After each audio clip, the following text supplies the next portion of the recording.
Welcome to the Kevin Dunn Show, and we are so excited once again that you've taken the time out to join us. There is a problem in our communities and a problem worldwide, childhood obesity. When we come back from the commercial break, we're going to be talking to Dr. Tonya Lyles, who is a pediatrician. We're going to be finding out more about child obesity and what can we do as a community to create an awareness. At Charter Bank, you get totally free checking with online statements. You betcha. Free mobile banking, free online banking, free online bill pay, free debit card, even a new account gift. Free. At Charter Bank, we're here to wow you. And totally free checking is just the beginning. Come see us or open online at charterbank.net. Like us on Facebook, follow us on Twitter. Member FDIC, Equal Housing Lender.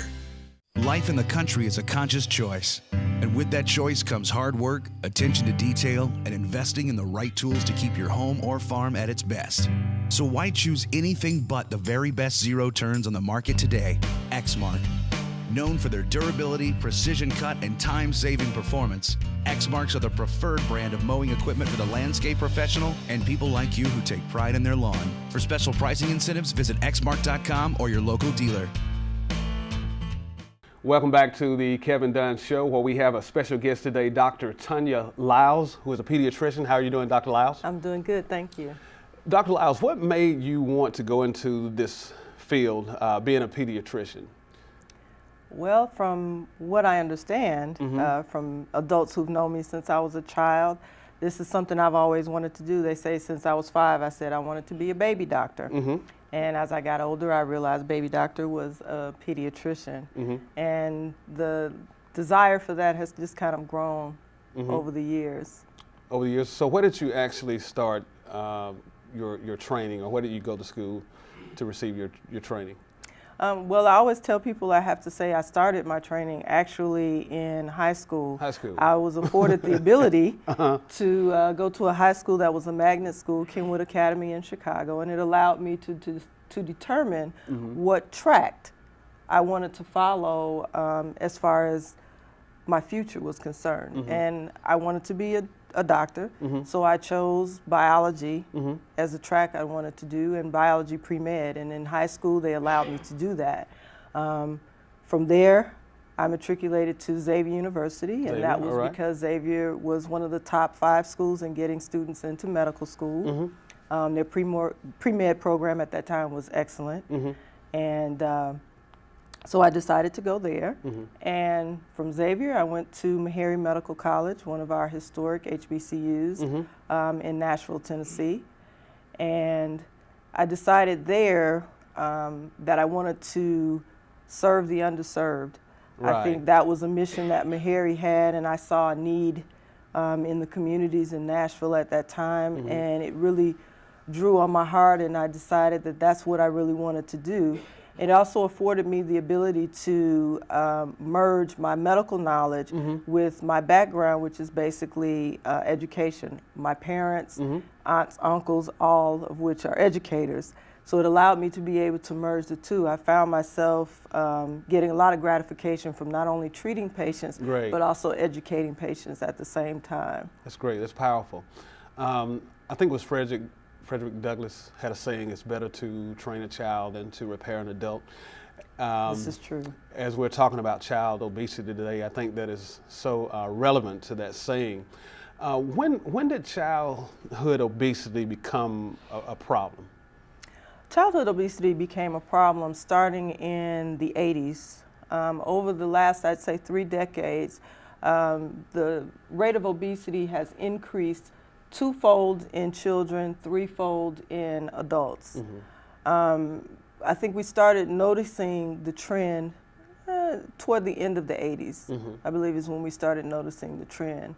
And now nationally, we're looking at childhood obesity rates as high as 30% among children between the ages of 10 and 17. What's very interesting is that there is a difference across racial divides. You see higher rates of childhood obesity in African American and Hispanic children as opposed to Caucasian children. How serious is this epidemic? I know it's very serious, but how serious is it? It is a very serious epidemic because what we're looking at now is if we continue on the trend that we are at right now, what we're noticing is that this could be the first generation of children whose life expectancy actually is less than their parents. That's how serious this situation is. We are starting to see diseases that were first known to be just adult diseases, things like hypertension, diabetes, fatty liver, some of the psychological issues. We're starting to see those issues now in children, in our teenagers. And so that's why this is such a serious thing, because not only does it affect the children, but we're going to start seeing adults who will be sicker as well. So basically, you mentioned the hypertension and the diabetes. So are those the top 3 common problems that comes along with childhood obesity? Well, I wouldn't say necessarily the top 3 common problems. When you talk about childhood obesity, there are a myriad of problems that come along with that. When you talk about the physical problems, yes, we're talking about glucose or sugar intolerance. We're talking about insulin resistance, which leads to type 2 diabetes. You start talking about things like fatty liver, high cholesterol, hypertension. Those are the things that actually lead to heart disease later on. You also are talking about bone and joint problems due to excess weight. You also start to talk about some of the psychological issues that go along with this. So we're talking about depression, low self-esteem, which can sometimes lead to eating disorders, can lead to suicide and things like that. So it's a little word that comes with a lot of complications. Now, Dr. Lyles, why did this become a problem? And I know that's $1 million question, but why did this become a problem in the start becoming a problem in the early 80s? I think it started to become a problem, one, with the technological age. Okay. Children are more sedentary now. They play video games. They have a lot of screen time in front of either the computer or the television. There's lack of exercise in the communities today, not just because of parents who are working so much that children aren't able to get out and actually play, but also because of society and the safeness of some of our neighborhoods to allow children to be able to do those kind of things. You have to think about back in the 80s, we were a society where children walked to school. Now children are bused to school. We were a society where recess was pretty much standard in all of the school systems. Recess is very few and far in between now in the school systems. You just don't see it. There was also a time where physical education was mandated from kindergarten all the way through high school, and everybody had physical education. Now it's very different. In the state of Alabama, physical education is mandated between K4 and 5th grade. In the middle school, it's not mandated. And in the high school, they are required to have 1 credit hour of physical education, and that can be substituted with ROTC or marching band or one of the sports if they play sports. In the state of Georgia, it is mandated from K through 8th grade. However, in the high school, they are required to have only a half a credit. And again, that can be substituted with band, ROTC, or a sport. So there's a big difference there in the amount of physical activity that we used to have and what we have today. There's also a difference in eating habits Right. that have caused the problem. Because in the 80s, there were more children who were eating at home. Meals were prepared. Right. Nowadays, because of economics, you have more parents that are working, you have more shift parents, and meals need to be quick and fast and on the go. Convenience. Convenience is a big deal. And so you have more children that are eating fast foods. In the 80s, fast foods were a treat, something that your parents gave you every now and then. Nowadays, fast foods are a staple. That's the way people eat on a regular basis. There's very little of eating home-cooked meals on a regular basis now. That's incredible. And my next question was, I was going to ask you, was technology the major contributor? But what you have just explained, really it's not. It plays a big part, but it's not the major contributor. So as far as, because I remember when we were younger and we were in the neighborhoods, we had neighbors who had basketball goals. Correct. We would run throughout the community and we would play, and we would utilize a lot of energy, but a lot of that is not going on now. Now, is it easy for you to talk with parents of children who are obese in your line of work? Do you get a lot of resistance as far as what you have to share with the parents? Actually, it varies. Okay. Typically, if a parent comes to the office or comes to me and brings up their child's weight or their health and their concerns, that parent is usually very open to hearing what I have to say and taking in the things that will help to bring this child back to a healthy lifestyle. Sometimes when it is brought up and the parent is not that concerned, All right. there can be some resistance. Sometimes resistance comes from grandparents. Sometimes resistance can just come from the parents. Obesity is multifactorial. And I won't just say obesity, being overweight and obese is multifactorial. And families play a big role in that, as well as can genetics and hormonal issues. Because all children that are obese, it's not always overeating and lack of exercise. There are some medical problems that can lead to obesity as well.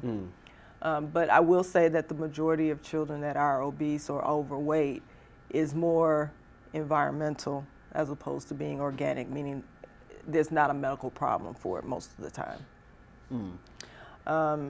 Getting back to the parents, parents don't want to deprive their children. Right. And our job is to teach them a way of feeding that child in a healthy way, but not making it seem like there's deprivation going on. And that's what our job is. That's great. Dr. Lyles, we're going to have to pause and take a quick commercial break. And when we come back from the commercial break, we're going to be talking about early detection of childhood obesity.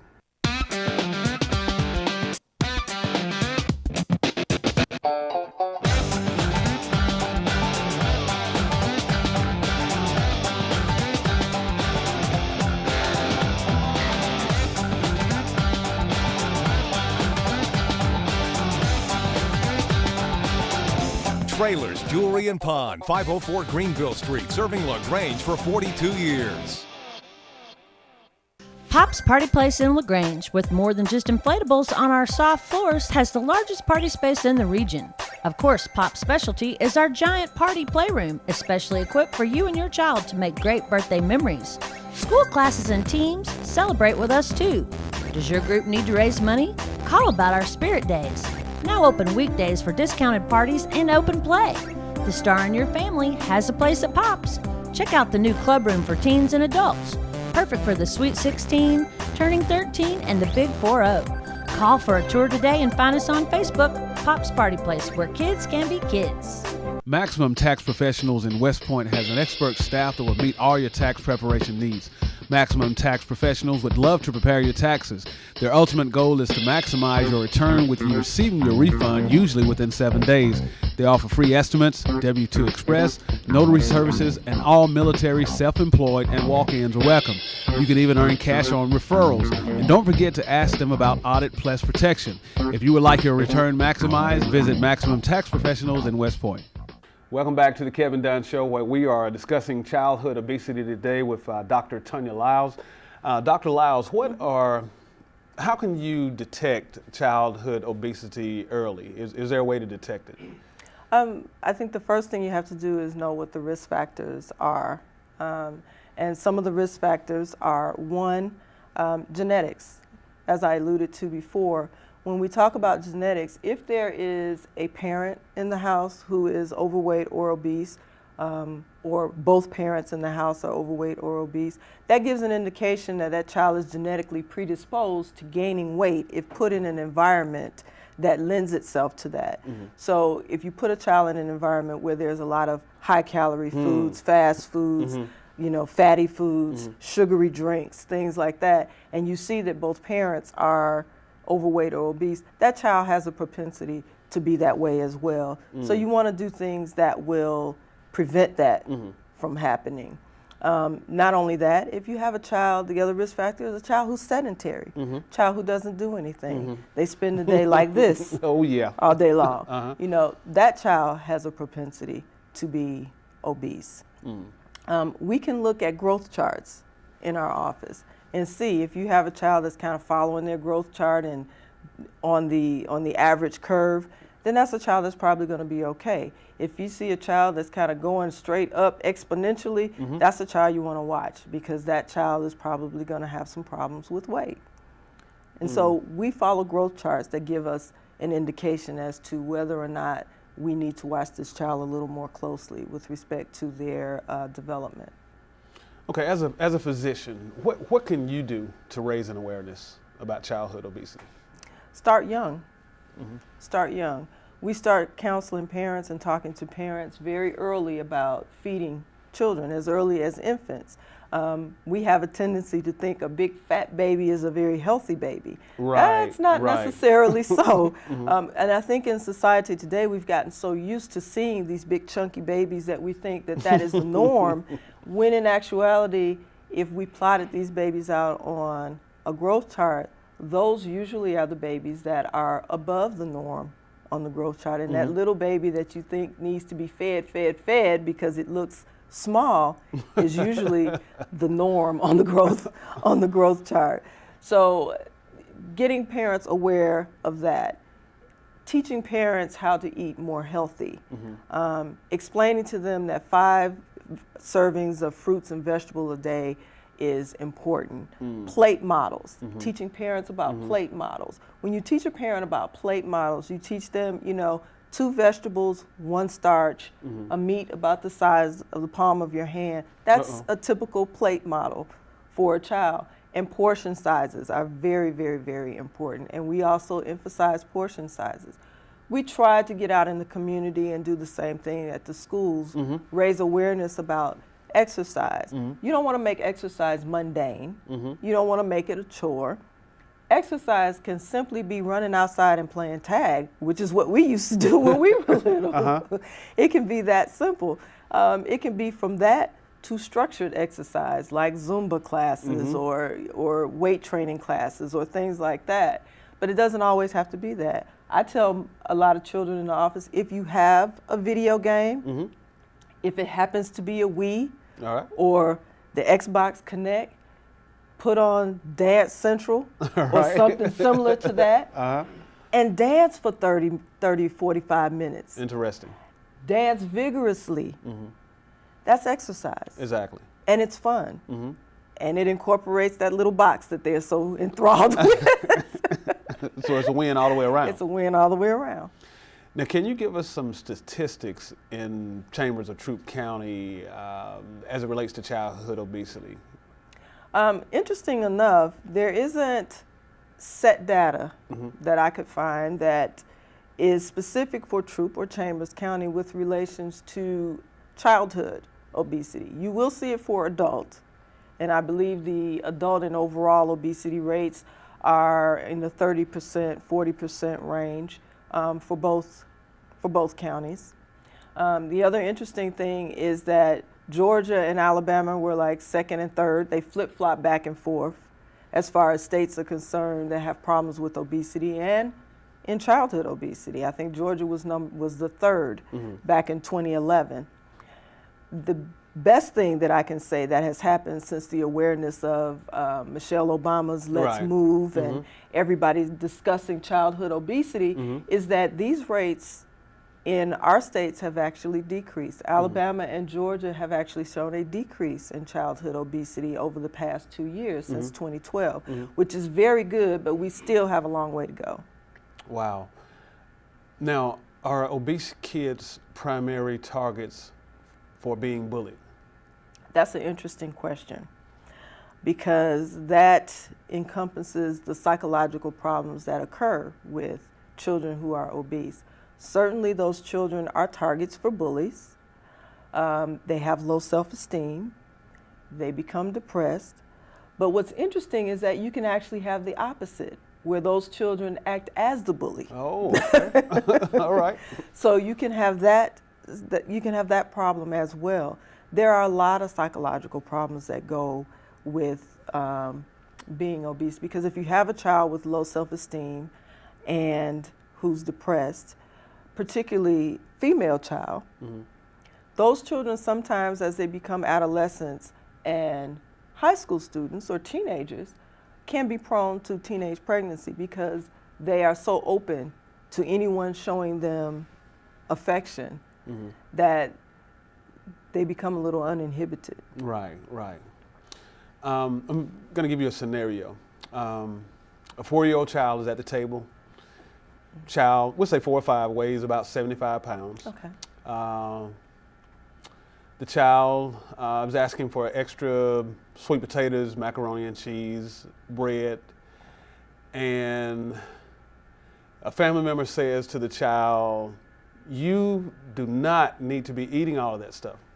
Then the mother, who happens to be in the room, say, "Leave that child, leave my baby alone, let her eat what she wants to eat."